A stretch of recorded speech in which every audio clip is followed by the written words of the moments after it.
Hi! So, it's me, your popstar Becky, and meron akong kasama today. I'm with my BFF. It's Faye, and for today's video, gagawa tayo ng ano nga to? Sayote. Sayote, yeah. Very special sayote kasi napakaraming ng ingredients, guys. So, isa sa mga experimental ko ngayon. So, i-share ko sa inyo, unang-unang kailangan natin ingredients is sorry. Baka mabash tayo. Accidentally na-mix ko yung garlic and onion. And then, of course, isang buo ng mais. At saka isang buo din ng carrots. Nakikita ba siya, guys? So, ayan. And then, after that, ang kailangan nyo pa, kailangan natin ng shrimp, of course. So, yung shrimp na yan, 6 na piraso. Sineparate ko lang yung body niya dahil kinat-it out ko na lang siya. So, para mas maging malasa yung flavor ng ating sayote. So, ginasang sayote. And then, ito yung body niya. So, kinat-it out ko na lang siya ng ganito kaliliit. So, 6 na piraso siya. So, para mas malinang naman. And bukod dyan, may kakailanganin pa tayo. So, kasi, karamihan kasi sa mga gumagawa ng sayote, ang nilalagay nila is either or boiled egg or quail egg. Pero this time, so ito yung main ingredients natin, yung sayote mismo. And bukod dyan, yun nga, instead of egg or quail egg, nalagay tayo ng balot. So, again, ulitin ko, experimental lang to, hindi to. Wala akong pinagbasihan, basta ako na lang, ginawa na lang ako ng sarili kong version. So, let's start. So, first, painitan natin yung pan natin, yung pan. And then, let's put an oil. Kita ba, guys? Ayan. So, ayan, nakabukas na kasi siya. So, not too much oil. So, it's olive oil. Pwede naman kahit anong klaseng oil. Kung ano yung mas prepare nyo. So, since nakapaglagay na tayo ng oil, ilagay na natin yung onion. Or yung garlic. Pero onion muna, bala kayo kung anong trip nyo. Pero since accidentally napagsama ko siya, combination na lang. Wala namang magbabago yung lasa. So, ang ginamit ko dito is 2 onion, yung chinop ko, and then isang buong garlic. Pero hahatiin ko kasi mayroon pa tayong gagawing another vlog, another dish. So, since nalagyan na natin yung onion and garlic, so, kailangan magmukha muna siyang crystallize. Crystallize muna yung onion and garlic. So, lakasan natin kasi medyo mahina. And then, proceed tayo sa ating carrots. So, di ba, napakabilis nga lang. Ilagay na natin lahat ng carrots. So, yan. Then, mix it well.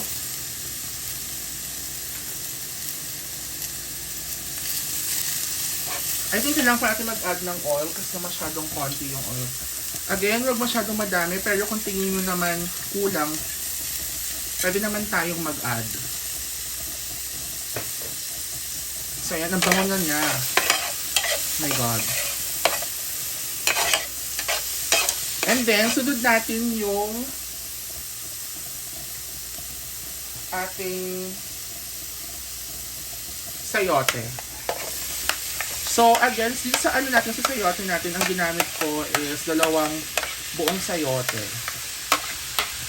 Para mas clear. So, mix lang natin siya.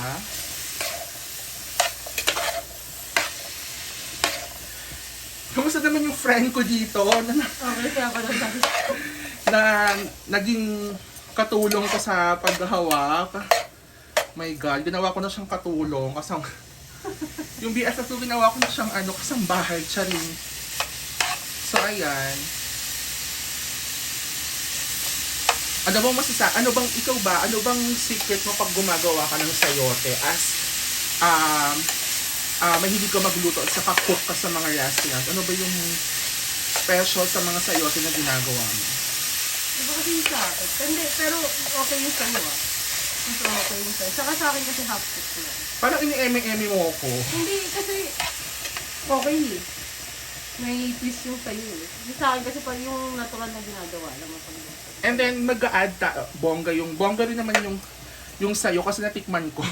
Actually, talaga ako marunong gumawa nito, pero dahil sa kapatid niya, natutunan ko. Hindi kasi kami sa sayote. Naging honest sa vlog, no?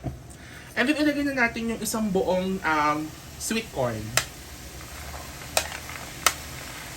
Hindi na ako maglalagay ng water kasi nalabas naman ng sarili ng water yung yung sayote, pero pwede naman kayong mag-add kung gusto nyo. Lalo na yung gagamitin ko is yung sabaw nung balot na na kasama na sa ingredients. So yun, mix lang natin. And then, as I mentioned earlier, meron tayong balot. Then, yung mismong sabaw niya, yun yung ilalagay natin. Instead of water yung gamitin natin. So, mas healthier. Huwag muna natin kasama yung balot kasi pagluto na siya, kasi since luto na rin naman yung balot, hindi na natin siya kailangang i-overcook.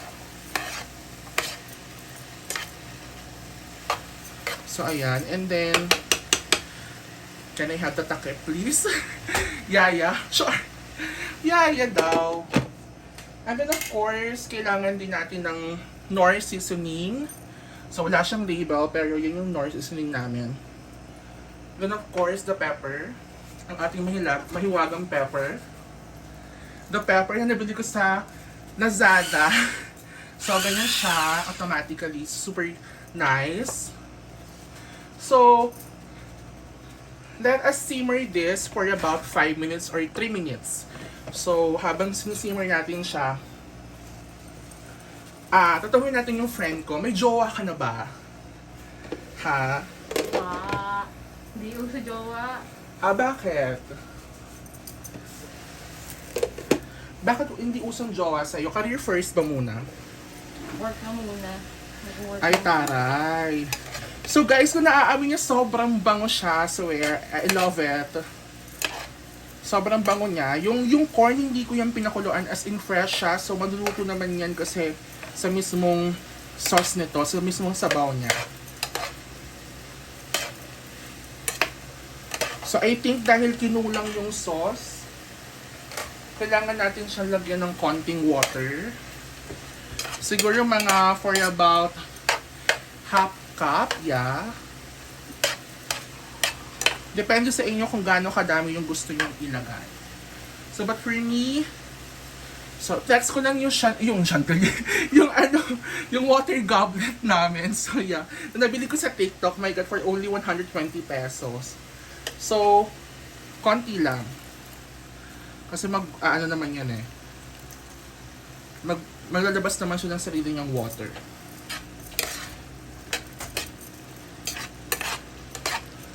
Yan.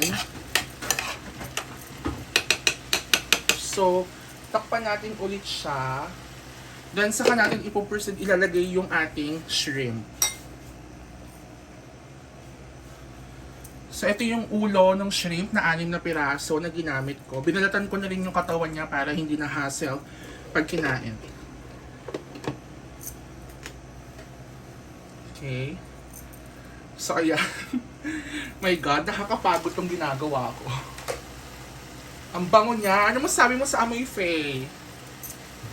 Nakakagutom. Charot-charot! Yes, nakakagutom. Ba't hindi ka na rin mag-vlog? I-share mo yung mga dishes mo sa kanila. So, lagay na natin yung, yung shrimp head. So, kasi ayoko ma-overcook yung shrimp natin. Kaya, sa huli ko na siya nilalagay.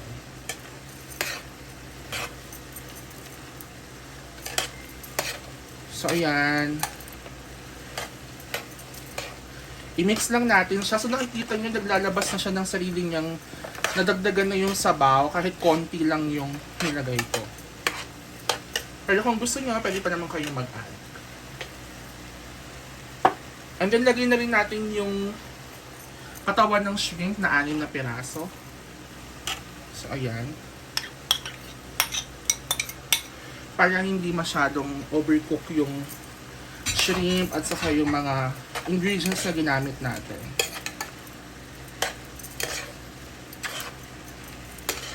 So, ayan.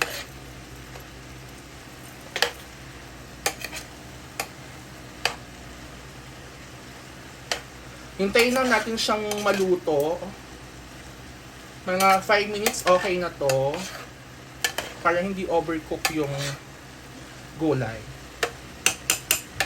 Start na rin tayo maglagay ng seasoning. Ito yung ating Knorr seasoning. So again, ayoko talaga na naglalagay ng mga seasoning. Pero this one, mas okay na to kaysa yung mga powder or yung mga ano pang klaseng seasoning man available sa ano. So ayan. And then of course, our pepper. Pepper high, hindi yung paminta yung friend. Yeah, nag-enjoy ako dito actually talaga. Parang ayaw ko siyang pakawalan. Na-addict ako guys. Bilhin ko sa Lazada. Parang nasa 400 or 600 pesos lang siya. Ma-pepper pa naman ako. Okay.